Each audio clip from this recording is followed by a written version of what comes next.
White woman takes ex-convict seat, then finds out he owns the entire airline. Sorry, but that seat is mine. You need to move right now.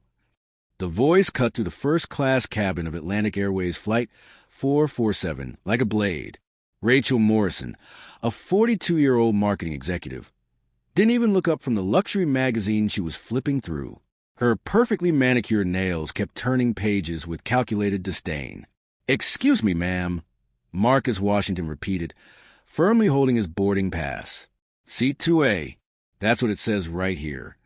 That's when Rachel finally looked at him. Her blue eyes quickly scanned the man standing before her, black skin, shaved head, a small scar on his left eyebrow, simple but clean clothes. The kind of person who, in Rachel's privileged mind, definitely didn't belong in first class.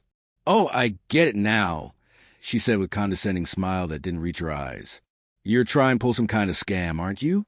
Probably picked that boarding pass out of the trash or printed it at home." Marcus took a deep breath, his hands trembling almost imperceptibly. At 38, he'd learned to recognize that look, the same one that followed him during 5 long years behind bars, the same one he saw on employers' faces when he applied for jobs with his criminal record, the same one his 12-year-old daughter was starting to notice when they went out together. "Ma'am, I bought this ticket legitimately. I can show you my credit card, my ID." "Sure you can," Rachel laughed, loud enough for other passengers to start staring. "Probably fake documents, too. Look, buddy, I wasn't born yesterday. People like you don't fly first class. So drop the act and go back to your seat in the back where you belong."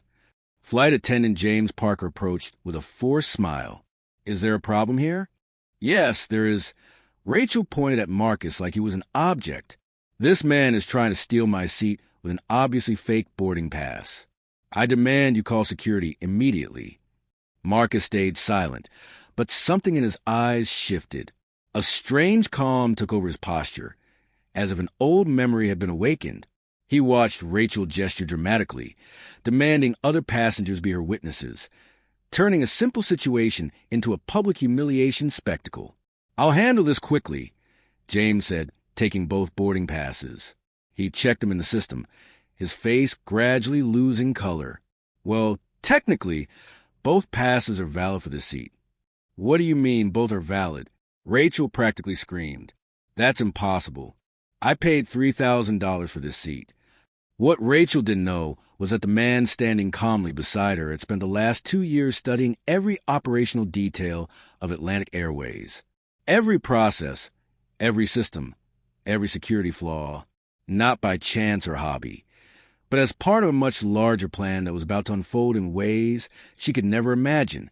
If you're enjoying the story of justice and don't want to miss any details of how the situation is about to become something much bigger, don't forget to subscribe to the channel and hit that notification bell.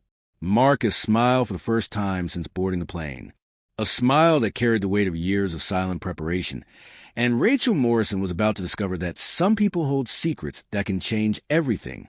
"Look, this is really simple." Rachel stood up, her voice echoing through the cabin. "I'm not going to share this seat with someone like that. Call the captain. Call whoever you need to, but I won't tolerate this." James checked the system again, his hands shaking slightly.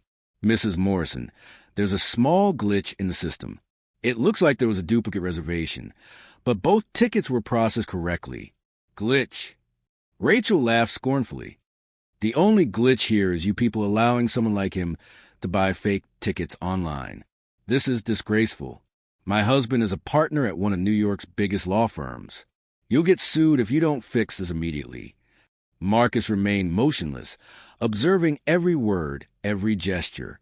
During his years in prison, he'd learned to read people with surgical precision. Rachel wasn't just racist.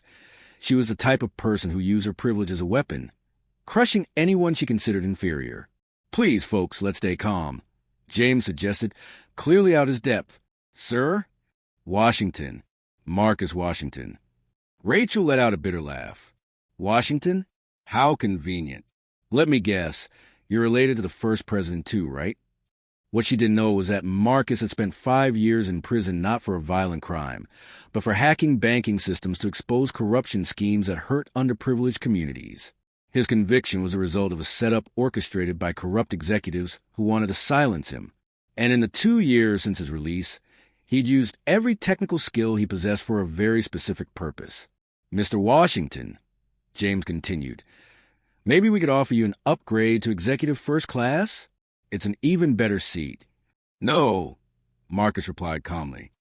I reserve seat 2A. That's where I'm sitting. Rachel exploded. This is unacceptable. You're being extorted by a criminal. Yes, I said criminal. Look at him. The tattoos, the scar, the way he talks. It's obvious he just got out of jail. Heavy silence filled the cabin. Other passengers began whispering, some discreetly filming with their phones. Marcus felt a familiar burn of public humiliation, but this time, something different happened. His right hand instinctively moved to his jacket's inner pocket, where a small electronic device was carefully hidden, a device that had taken months to develop, and that was directly connected to Atlantic Airways Central Systems through a vulnerability only he knew about.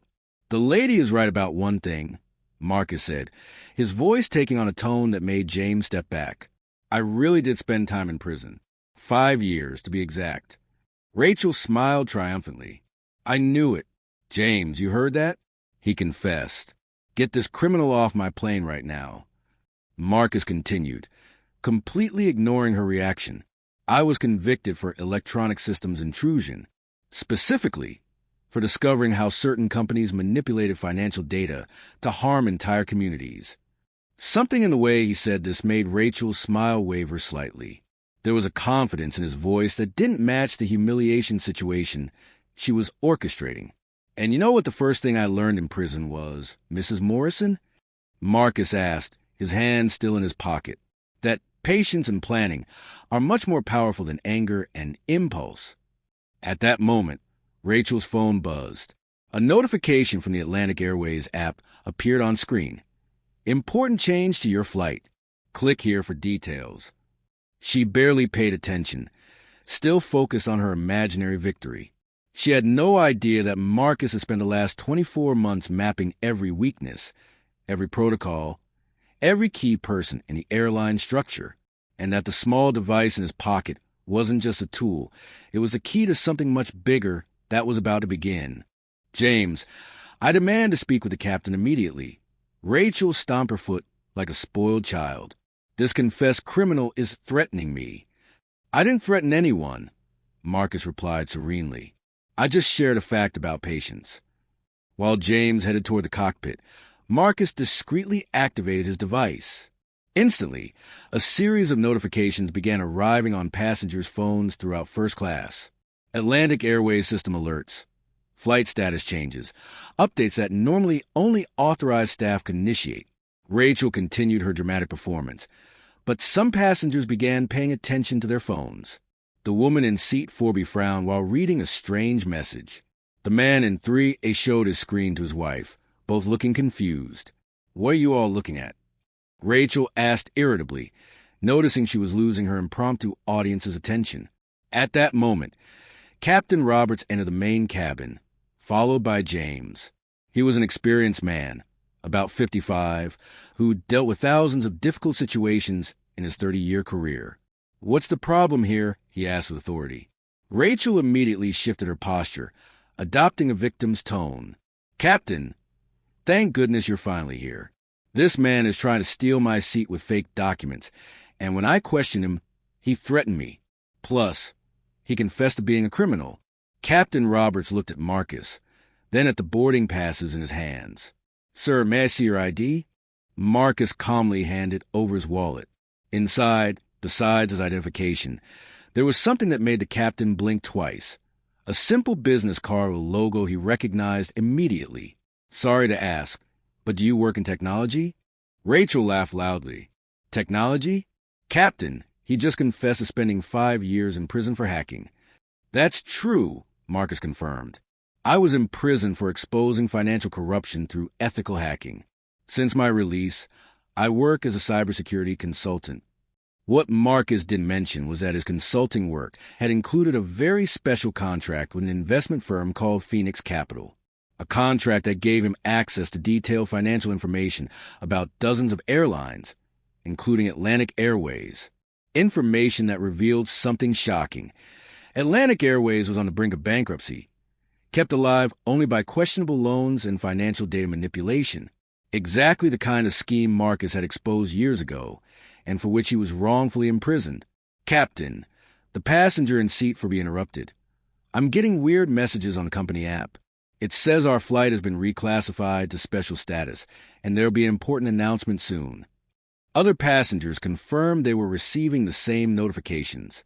Captain Roberts grabbed his radio to contact Operations Control, but Marcus knew they wouldn't get an answer, at least not for the next 15 minutes. This is ridiculous. Rachel exploded again. You're letting this criminal manipulate everyone. I'm going to sue this company for discrimination against paying customers. Marcus finally moved, walking calmly to the window. Outside, he could see airport staff moving with unusual urgency. Service trucks approaching the aircraft. Supervisors talking frantically into their radios. You know, Mrs. Morrison, he said without turning around, you mentioned suing the company. That reminds me of an interesting fact about Atlantic Airways.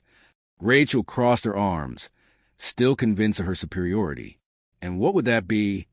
Marcus smiled, his hand still on the device. In the last 2 years, this company has faced 47 lawsuits for racial discrimination. 47. And in each case, executives paid million-dollar settlements to keep the details from reaching the press. The silence in the cabin was deafening. Rachel paled slightly but maintained her defiant posture. How would you know confidential information like that? Marcus finally turned around, and his eyes carried an intensity that made even Captain Roberts step back. Because, Mrs. Morrison, some people spend years planning the right moment to expose the truth, and it looks like that moment has arrived. At that instant, every electronic device in the cabin, flight attendants' tablets, entertainment system, even digital clocks, began displaying the same blinking message. Attention! Special broadcast IN 5 minutes. What the hell is happening here? Rachel screamed, her voice now filled with panic instead of arrogance. Other passengers stood up from their seats, all staring at the screens blinking in perfect synchronization.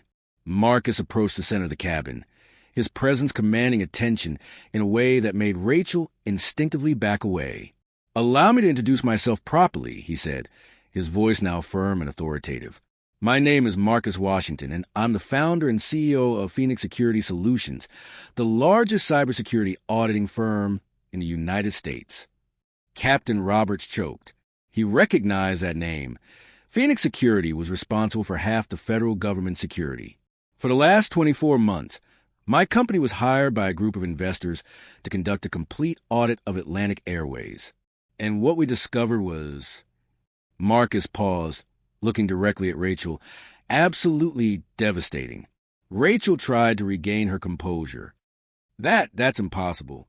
You're a criminal. You said you were in prison. I was, and that's where I learned that sometimes the system needs to be broken to be fixed. Suddenly, the screens changed, displaying financial documents, internal emails, and audio recordings. The voice of Atlantic Airways CEO echoed to the cabin. I don't care if it's discrimination. Black people aren't our target market anyway. Keep first-class prices high to maintain our standards. Rachel went completely pale. That was the voice of Richard Morrison, her husband. Recognize that voice, Mrs. Morrison? Marcus asked, watching her reaction. Of course you do. It's your husband, Richard Morrison, current CEO of Atlantic Airways, and my former business partner, the man who betrayed me, planted evidence, and sent me to prison when I discovered his money laundering scheme 5 years ago. Rachel's world crumbled in seconds.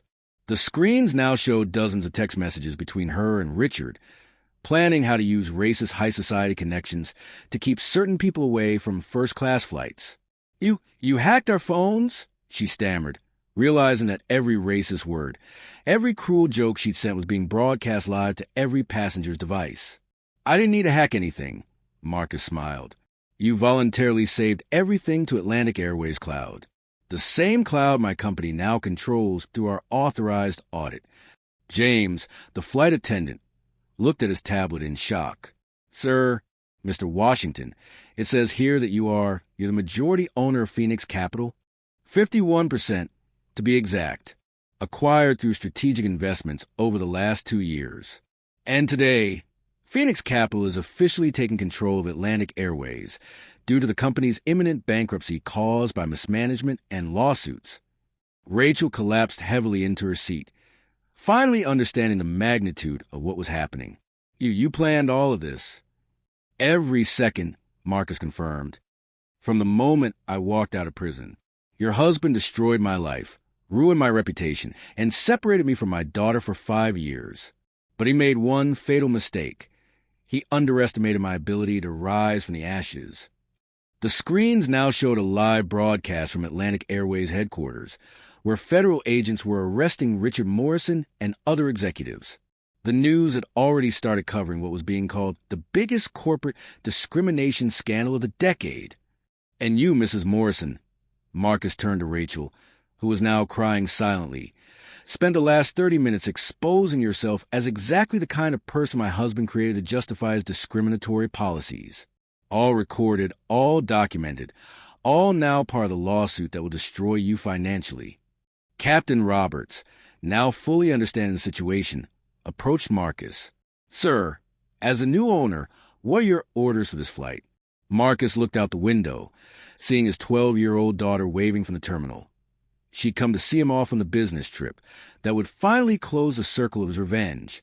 We'll take off as planned, Captain. But first, he turned to Rachel one last time. Mrs. Morrison, this seat too, it was never about first class. It was about the moment you'd reveal who you really are. And now the whole world knows. Rachel tried to stand, but her legs failed her. 5 years of privilege based on her husband's dirty money had ended in a matter of minutes. The other passengers watched her with a mixture of disgust and fascination, many still recording everything. 6 months later, Marcus Washington sat in the office that once belonged to Richard Morrison, now renovated and transformed into the headquarters of New Atlantic Airways. Through the panoramic window, he watched planes taking off with a new logo, a golden phoenix, symbolizing rebirth and second chances. The company had become a worldwide success story in inclusion and social justice. Under Marcus's leadership, they'd implemented anti-discrimination training programs, hired staff from marginalized communities, and created a scholarship fund for children of ex-convicts to study aviation. Rachel Morrison had lost everything. Her divorce was finalized 3 months ago, with her receiving only a small amount due to Richard's financial crimes. Her former high society friends avoided her after videos of her racist performance went viral on social media. She now worked as a sales clerk at a department store, experiencing for the first time what it meant to live on minimum wage. Dad, did you see the news? Asked Sarah, Marcus's daughter, entering the office in her pilot trainee uniform. At 17, she'd become the first scholarship recipient of New Atlantic Airways Inclusion Program. What news, sweetheart? Richard Morrison got sentenced to 15 years for money laundering and systematic discrimination, and Rachel lost her last appeal in court. She'll have to pay $3 million in damages to discrimination victims. Marcus nodded silently. Justice had been served, but not through anger or destructive revenge. He'd use his intelligence, patience, and resources to dismantle a corrupt system and build something better in its place. His phone rang. It was an invitation to speak at Congress about prison system reform and social reintegration. The kid who'd entered prison as an angry hacker was now respected as a visionary in social justice and entrepreneurship. You know, Sarah, he said, putting away his phone, 5 years ago, when I sat in that cell, I thought my life was over. But I learned that sometimes we need to be broken to discover what we're really made of. In his desk drawer, Marcus kept a printed copy of that boarding pass from Flight 447, Seat 2A, not as a trophy, but as a reminder that every injustice carries within itself the seed of its own destruction. The best revenge isn't destroying those who hurt you. It's building something so magnificent that they realize the magnitude of their mistake. Rachel Morrison had tried to humiliate an ex-convict, but ended up being the catalyst for a revolution she could never stop. And you?